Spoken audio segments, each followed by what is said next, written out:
Bismillahirrahmanirrahim. Assalamualaikum warahmatullahi wabarakatuh.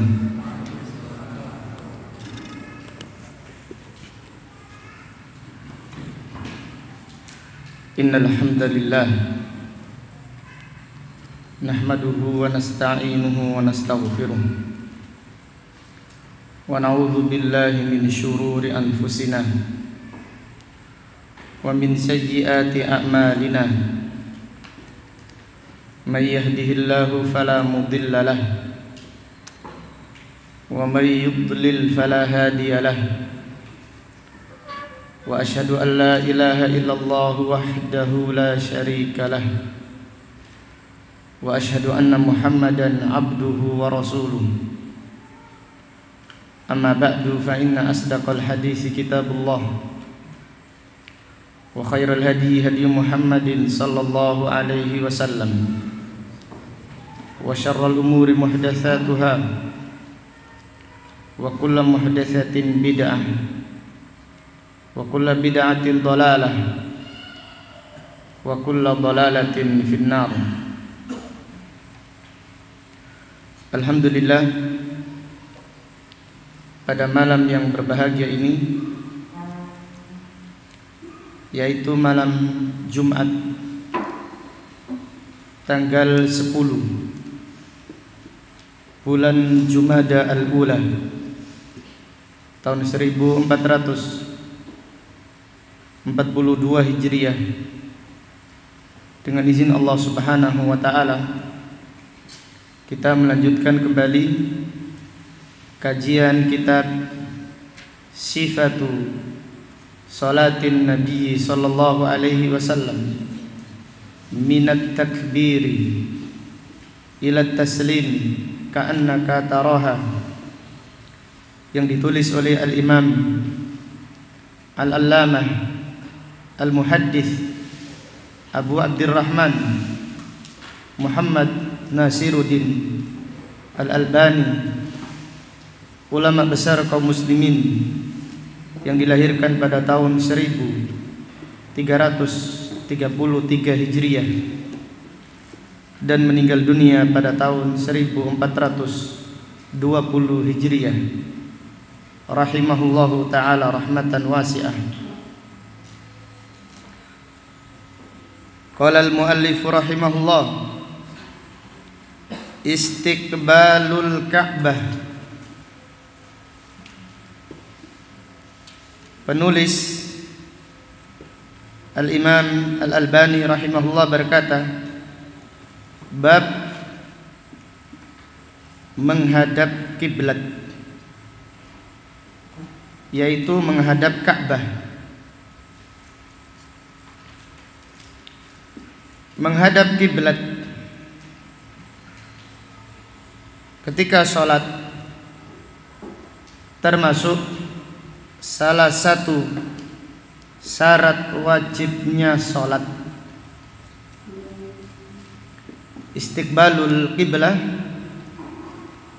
min syarti wujubis sholah. Menghadap kiblat termasuk syarat wajibnya sholat. Siapa yang dengan sengaja sholat tidak menghadap kiblat, dengan sengaja sholat tidak menghadap kiblat, maka sholatnya tidak sah. Yang demikian itu karena menghadap kiblat hukumnya wajib,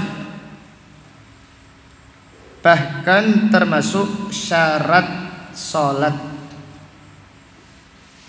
Sehingga siapa yang dengan sengaja sholat menghadap selain kiblat, maka sholatnya tidak sah.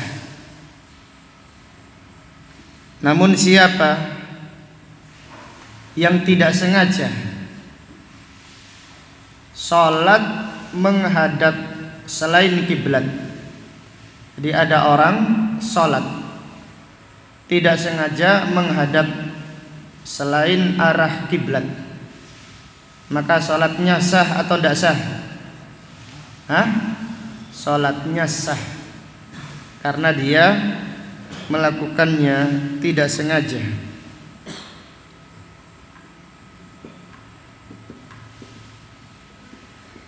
Penulis rahimahullah berkata,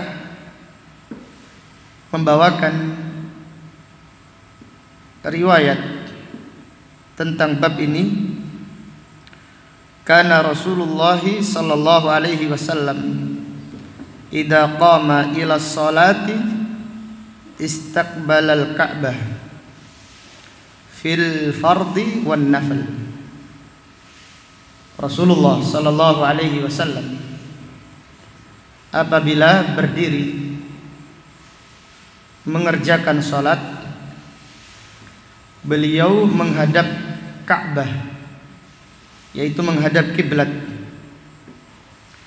baik itu salat fardu ataupun salat nafilah.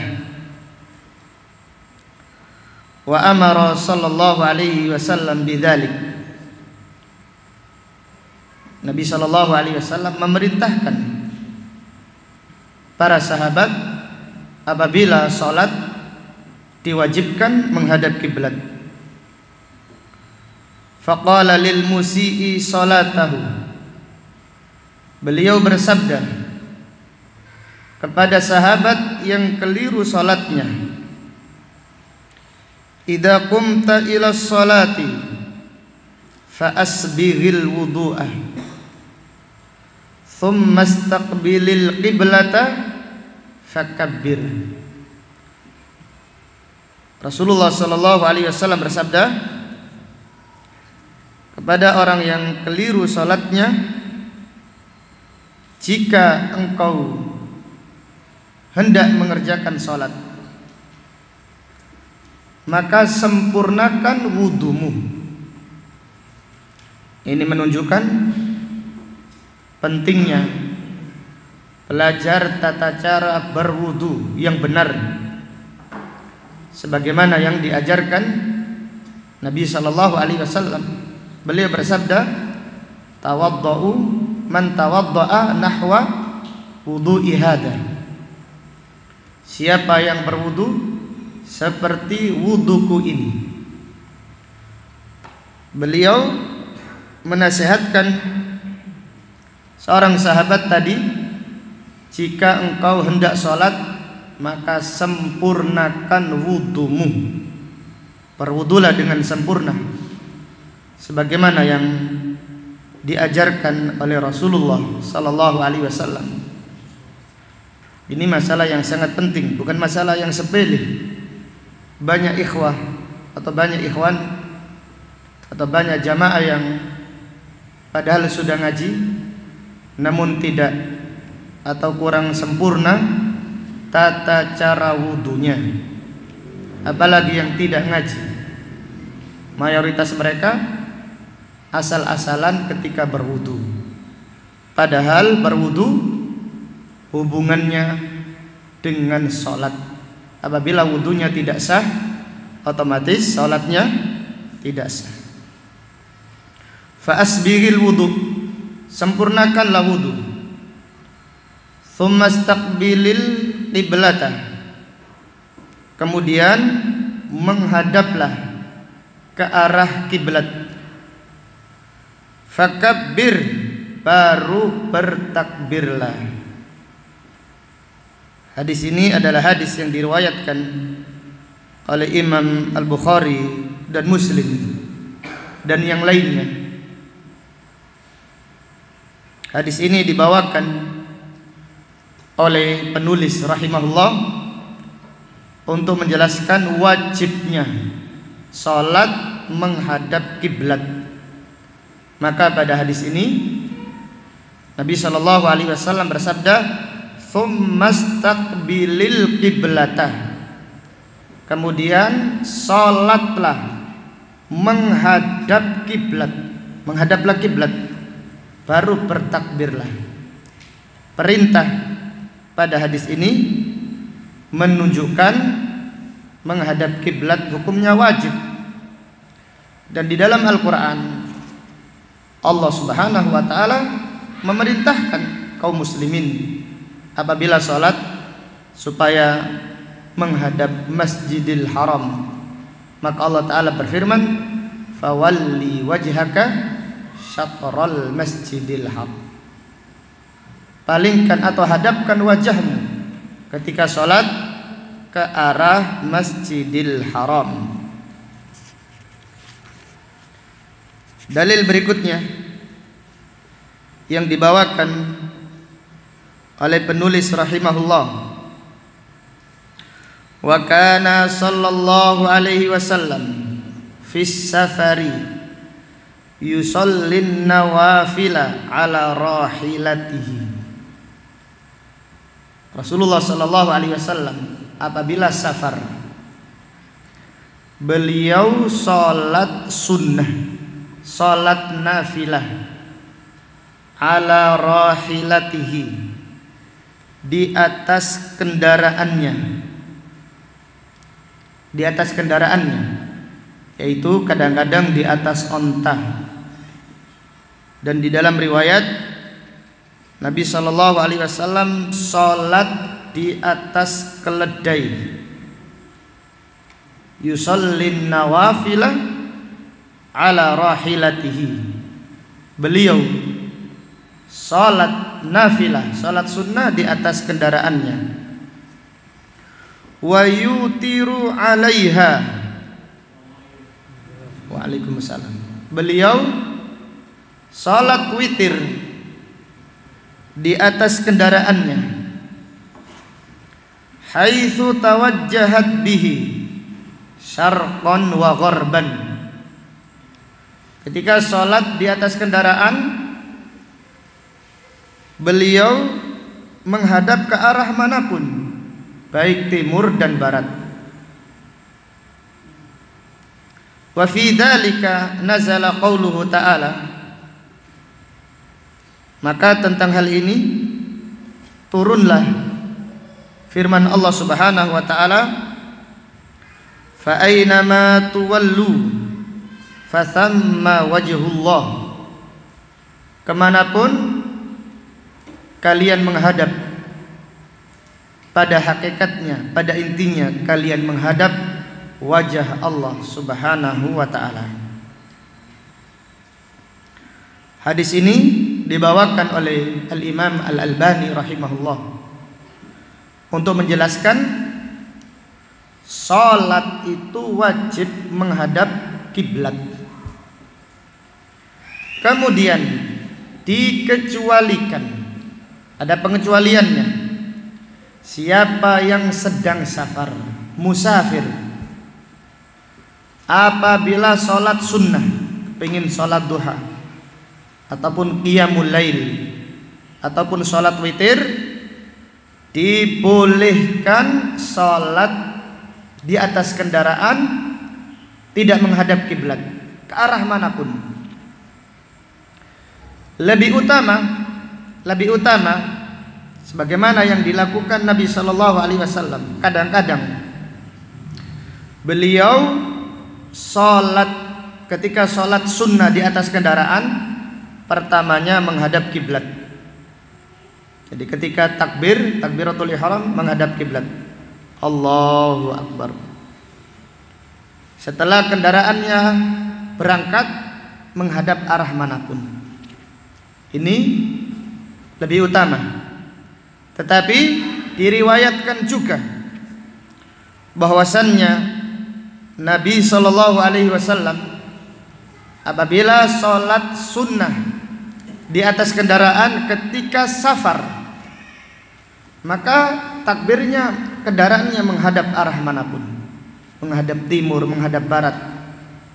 Jadi beliau bertakbir langsung Allahu akbar, walaupun kendaraannya tidak menghadap kiblat. Ini dibolehkan. Kemudian tentang masalah salat di atas kendaraan, apakah dibolehkan Salat di atas kendaraan, yaitu salat sunnah di atas kendaraan bagi orang yang mukim. Bagi orang yang mukim. Maka para ulama menjelaskan dibolehkan bagi orang yang mukim salat sunnah di atas kendaraan, di atas mobil contohnya. Tidak mengapa. Namun dapat pahala berapa? Dapat pahala setengah. Kalau musafir, insya Allah dapat pahala sempurna. Kenapa? Karena Nabi SAW mengerjakannya. Adapun bagi siapa yang mukim, kemudian ingin sholat sunnah di atas kendaraan, silahkan, tidak mengapa. Namun dapat setengah pahala berdasarkan sabda Nabi SAW, sholatul qa'idi nisfu sholatil qa'im. Rasulullah SAW bersabda, salatnya orang yang duduk, salat dengan duduk, dapat setengah pahala dibandingkan orang yang salat apa? Berdiri. Kemudian kita lanjutkan. Wa kana yarka'u wa yasjudu ala rahilatihi ima'an bi ra'sihi. Rasulullah SAW apabila sholat duduk di atas kendaraan, maka beliau ruku dan sujud ima'an bi ra'sihi. Perhatikan ya, ima'an bi ra'sihi, yaitu menggerakkan apa? Dengan kepalanya. Al-ima' itu dengan kepala, bukan dengan punggung. Wa yaj'alus sujuda akhfadha minar ruku', dan beliau menjadikan sujudnya lebih rendah daripada rukuknya.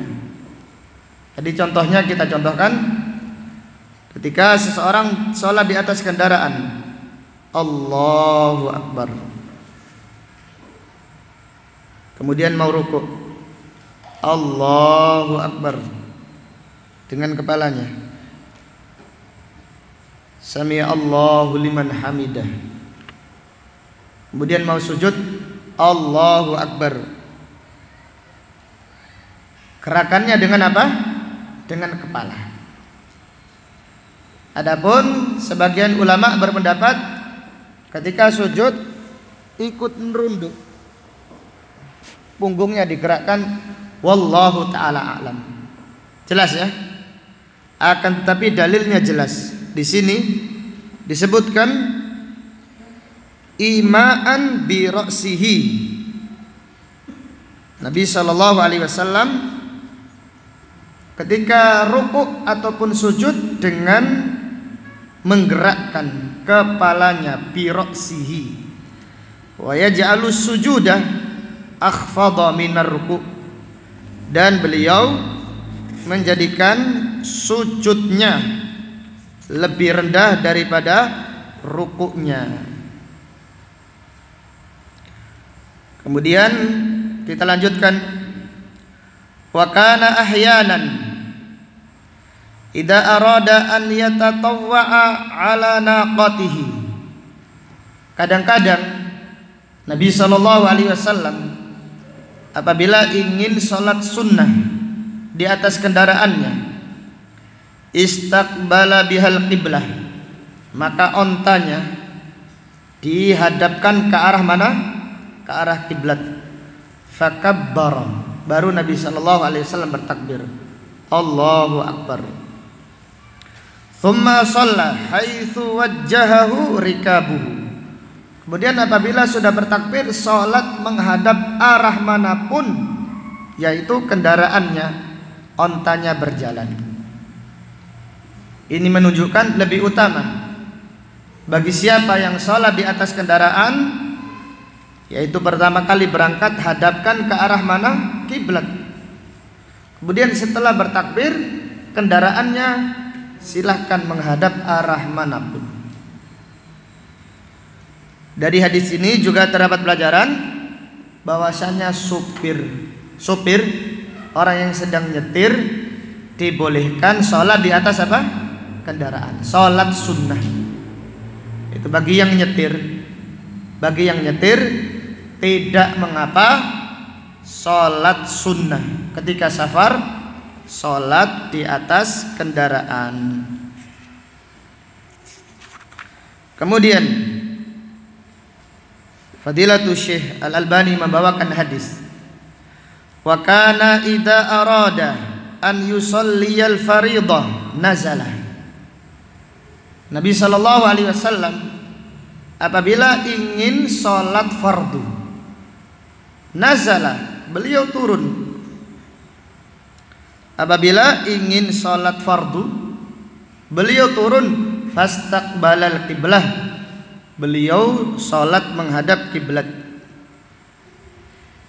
Para ulama bersepakat, jadi hadis ini adalah hadis yang diriwayatkan oleh Al-Imam Al-Bukhari dan yang lainnya dari sahabat Jabir ibnu Abdullah, yaitu Rasulullah sallallahu alaihi wasallam ketika salat sunnah ketika safar, salat sunnah di saat safar di atas kendaraannya. Namun apabila beliau ingin salat fardu, salat wajib, maka beliau turun dari kendaraannya dan menghadap kiblat. Qala Ibnu Battal rahimahullah berkata, ajma'al ulama, para ulama bersepakat ala ishtiratin nuzul lil fariḍah, disyaratkan turun dari kendaraan untuk salat fardu.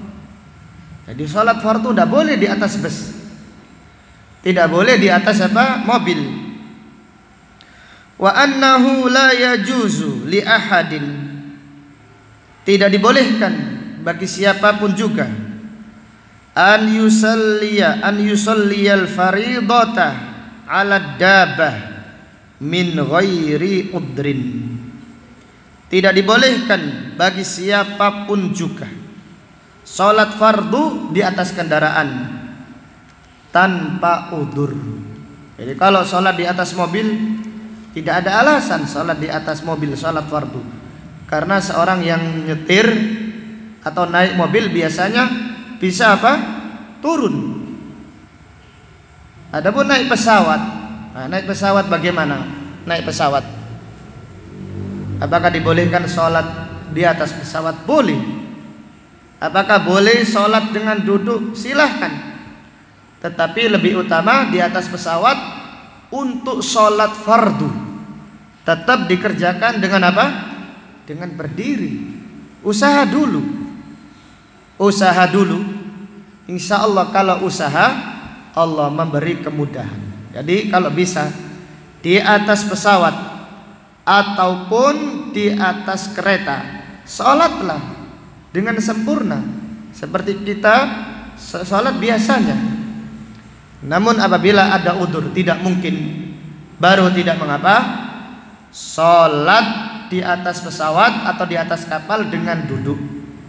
Nanti Syekh Albani rahimahullah membawakan hadis yang diriwayatkan oleh Al-Imam Al-Bazzar.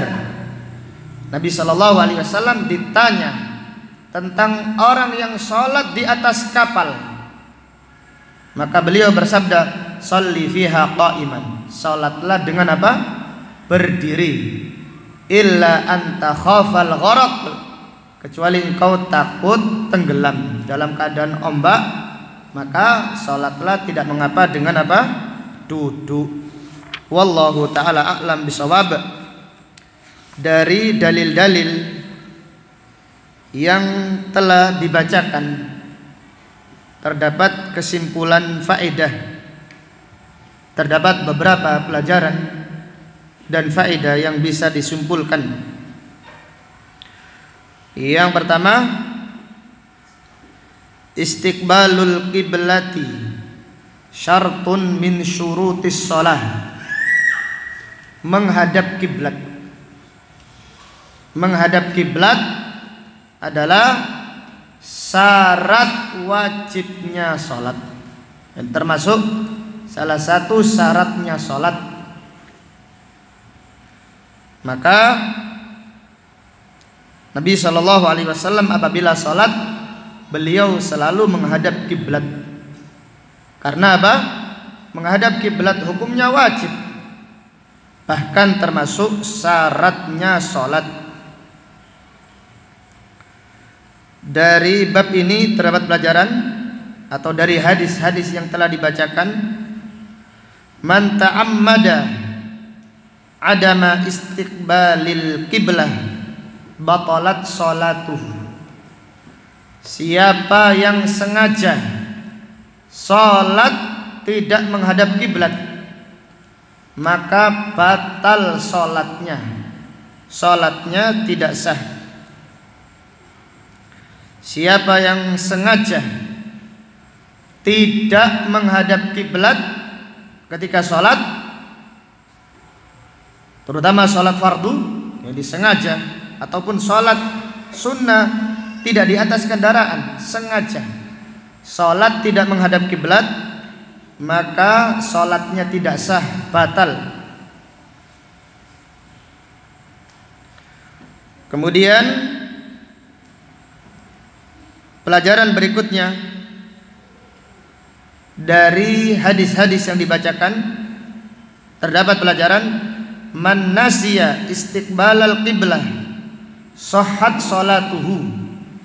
Siapa yang lupa menghadap kiblat, siapa yang lupa atau tidak sengaja menghadap kiblat, maka sholatnya sah, tidak perlu diulangi. Sholatnya sah dan tidak perlu diulangi. Kemudian pelajaran berikutnya dari hadis-hadis yang dibacakan, terdapat pelajaran jawazu istiqbali jihadil qiblah. Dibolehkan menghadap arahnya kiblat, tidak harus lurus apa itu Ka'bah. Ini mustahil, jelas ya. Apalagi orang yang di luar kota Mekah. Jadi bagaimana cara membangun masjidnya? Ya hadapkan kalau bisa semaksimal mungkin. Tapi kalau bangunannya ini menghadap arahnya kiblat, cukup. Maka Allah Ta'ala berfirman, fa aina ma tuwallu fasamma wajhullah. Kemanapun kalian menghadap, pada hakikatnya kalian menghadap wajah Allah. Allah Subhanahu wa Ta'ala berfirman, fawallu wujuhakum syatra. Hadapkan wajah kalian ke arah Masjidil Haram. Tidak harus lurus, tidak harus ketika dibentangkan, diukurkan harus kena Ka'bah. Maka setiap saat diumumkan nanti siang Ka'bah atau matahari pas di atas di atas Ka'bah, monggo diluruskan. Maksudnya apa? Masjidnya diputar lagi, digeser lagi. Jelas ya? Tidak boleh, tidak perlu seperti itu melampaui batas. Maka sebagian masjid karena tidak bisa digeser, masjidnya tidak bisa dirubah. Apanya yang dirubah? Safnya, sampai miring sekali seperti itu. Ini melampaui batas. Rasulullah Shallallahu Alaihi Wasallam bersabda, ma bainal maghribi wal masyriqi kiblat. Antara timur dan barat itu kiblat. Kemudian pelajaran berikutnya dari hadis ini, terdapat pelajaran syaraful Ka'bah, kemuliaan Ka'bah. Maka karena saking mulianya Ka'bah, kita diperintahkan untuk sholat menghadap kiblat.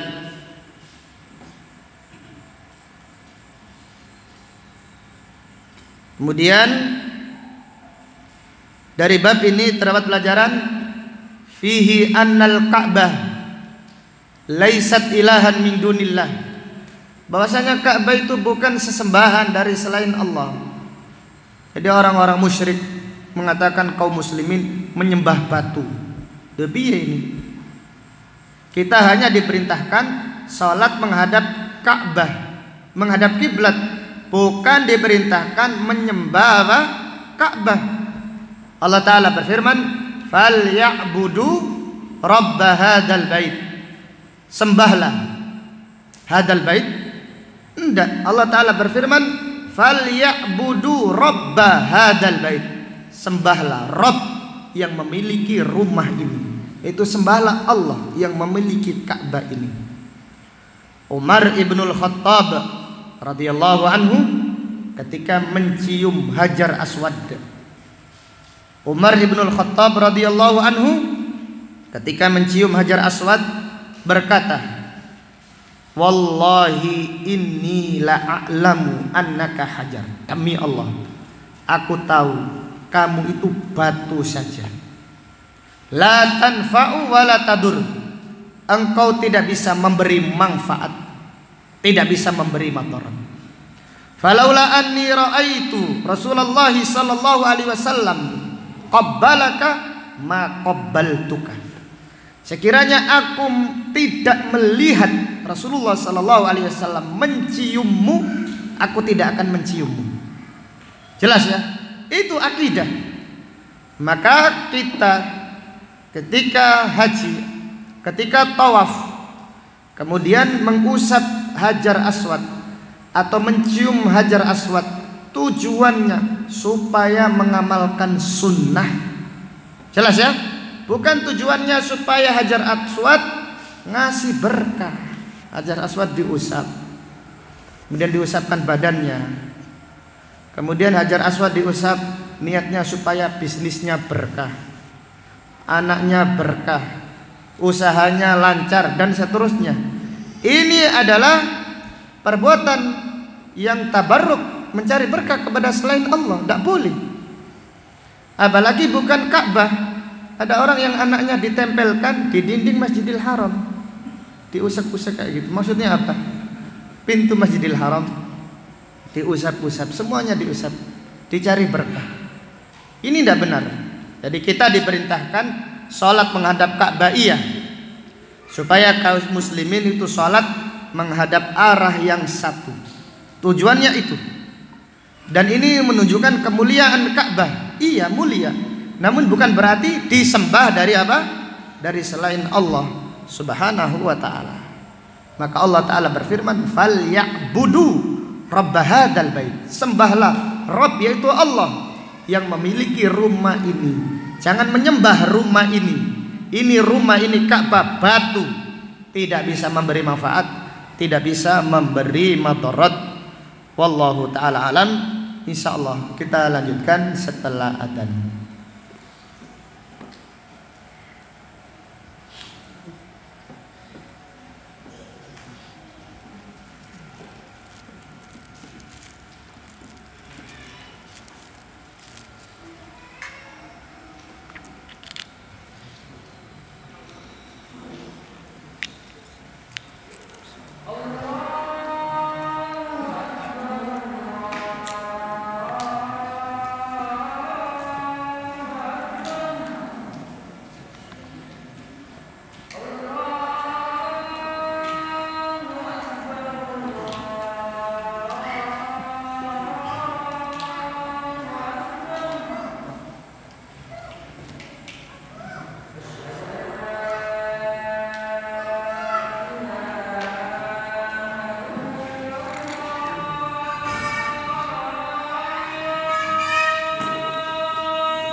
Kita lanjutkan faedah berikutnya dari hadis-hadis yang telah dibacakan. Terdapat pelajaran fihi syarafu hadhil ummah, kemuliaan umat ini, umat Islam, umat yang terbaik. Allah Subhanahu wa taala memilihkan kepada mereka kiblat yang terbaik. Maka di dalam hadis Nabi sallallahu alaihi wasallam bersabda tentang orang-orang Yahudi yang sangat iri kepada umat Islam. Orang Yahudi itu tahu kiblat yang terbaik di sisi Allah adalah kiblat Ka'bah. Tapi mereka tidak diberi oleh Allah kiblat tersebut. Maka hadis yang diriwayatkan oleh Imam Ahmad dari Aisyah radhiyallahu anha, Nabi sallallahu alaihi wasallam bersabda, "Innahum lan yahsuduna ala syai'in mimma hasaduna 'alal qiblah alladzi dhallu anha wa hadanallahu laha." Sesungguhnya mereka tidak iri hati kepada kita, melebihi iri mereka, melebihi kedengkian mereka terhadap kiblat, terhadap Ka'bah, di mana mereka tidak diberi oleh Allah. Dhallu anha, mereka tersesat, mereka diberi kiblat yang lain. Tetapi kita umat Islam diberi oleh Allah kiblat Ka'bah. Ini menunjukkan kemuliaan umat Islam. Allah berikan kepada mereka kiblat yang terbaik. Bahkan Allah berikan kepada mereka hari yang terbaik, wa 'alal jum'ah. Demikian pula orang Yahudi sangat iri hati. Mereka tahu hari Jumat ini hari terbaik. Alladzi dhallu anha. Mereka tersesat, tidak diberi oleh Allah kemuliaan hari Jumat. Tetapi umat Islam, adapun kita, hadanallahu laha, Allah memberi petunjuk kepada kita untuk beribadah di hari Jumat. Disebutkan oleh Hafidz Ibnu Hajar riwayat-riwayat yang sahih dari para sahabat, dari Mujahid Ibnu Jabr, bahwasannya orang Yahudi sebenarnya diberitahu hari yang terbaik itu hari Jumat. Diberitahu, namun mereka itu suka ngeyel, suka berselisih, sehingga Allah tidak memberikan kepada mereka hari Jumat, malah diberikan hari apa? Hari Sabtu. Maka lihatlah umat Islam, umat yang syiarnya sami'na wa ata'na, Allah berikan kepada mereka yaitu kiblat yang terbaik, kiblat Ka'bah. Hari yang terbaik diberikan kepada umat Islam yaitu hari Jumat dan yang lainnya. Ini menunjukkan kemuliaan dan keutamaan umat Islam. Kemudian pelajaran berikutnya, fihi ar-rukhsatu fi tarki istiqbalil qiblah fin nafilati 'ala rahilah fi safar.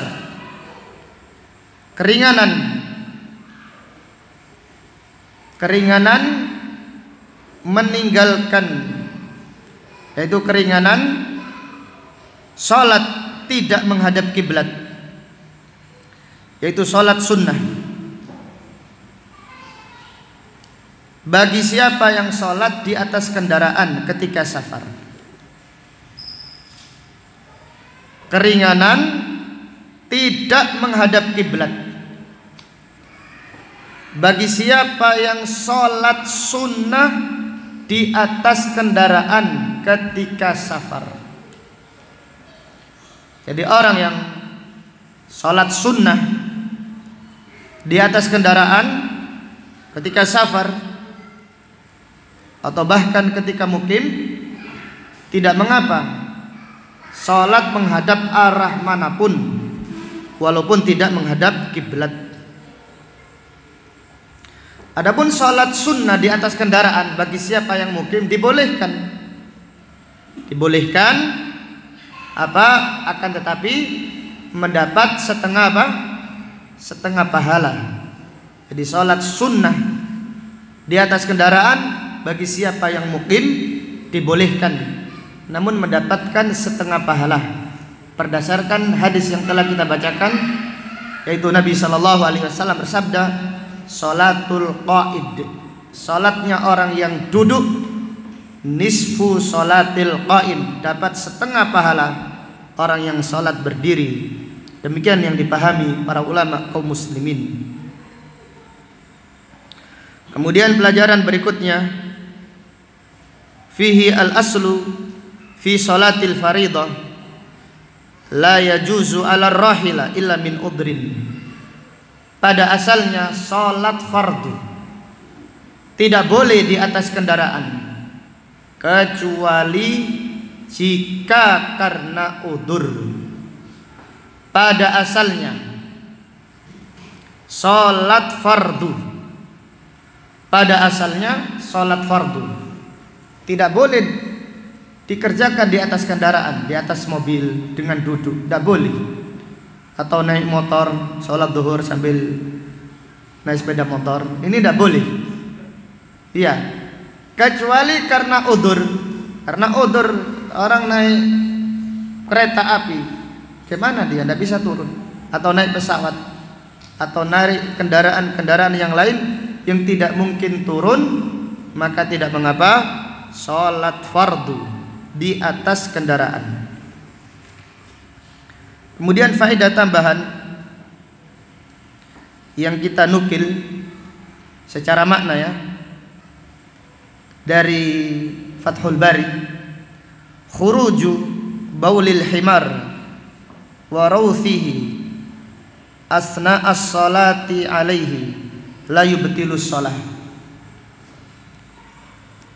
Khuruju baulil himar, keluarnya kencing keledai atau kotorannya di saat sholat di atasnya, ketika kita sholat di atasnya tidak membatalkan sholat. Jadi kalau kita naik keledai, tidak mungkin kita memberi peringatan, hei keledai, saya sholat ya, aja pipis, nanti saja tahan dulu. Atau keledainya dikasih apa? Pampers. Gak ada jualan pampers keledai. Ya. Jadi jika terjadi keledainya buang air atau buang air besar, air kecil atau kencing atau buang kotoran, maka tidak mempengaruhi sholat seseorang. Apa faedahnya? Faedahnya adalah bantahan kepada sebagian ustadz yang mengatakan, wahai ibu-ibu, kalau sholat jangan gendong anak walaupun pakai pampers. Kenapa ya Ustadz? Karena kencing itu najis. Kemudian ustadznya mengambil dalil, karena Nabi SAW ketika tahu ada najis di sandalnya apa? Dibuang. Jadi kalau anaknya pipis ketika gendong, lemparkan anaknya. Seperti itu. Apakah seperti itu? Jelas ya? Maka hadis ini kita amalkan. Nabi SAW sholat di atas keledai. Apakah kalau keledainya pipis beliau lompat? Tidak ada riwayat seperti itu. Jelas ya? Ini tidak mengapa. Bahkan di dalam riwayat Sahih Bukhari, Nabi SAW dilempari najis oleh orang-orang Quraisy ketika sholat di depan Ka'bah, dilempari najis. Beliau tetap melanjutkan sholatnya, bajunya tidak dilepas. Paham ya? Karena kalau dilepas otomatis kelihatan apa? Auratnya. Tidak mengapa. Maka tidak mengapa ibu-ibu, bapak-bapak, adik-adik semuanya sholat gendong anak itu tidak apa-apa. Apalagi pakai pampers, tidak ada masalah sama sekali. Anaknya nangis dibiarkan. Kenapa? Karena sebagian ustadz mengatakan tidak boleh menggendong anak ketika sholat. Nanti kalau kencing bagaimana? Anaknya makan, saya lempar, kasihan nanti kalau jatuh katanya. Nah, ini pendapat yang lemah. Wallahu ta'ala a'lam bisawab. Demikian apa yang dapat disampaikan pada kajian malam ini. Insyaallah akan kita lanjutkan pada pengajian yang akan datang. Subhanakallahumma wa bihamdika asyhadu an la ilaha illa anta astaghfiruka wa atubu ilaik. Walhamdulillahi rabbil alamin.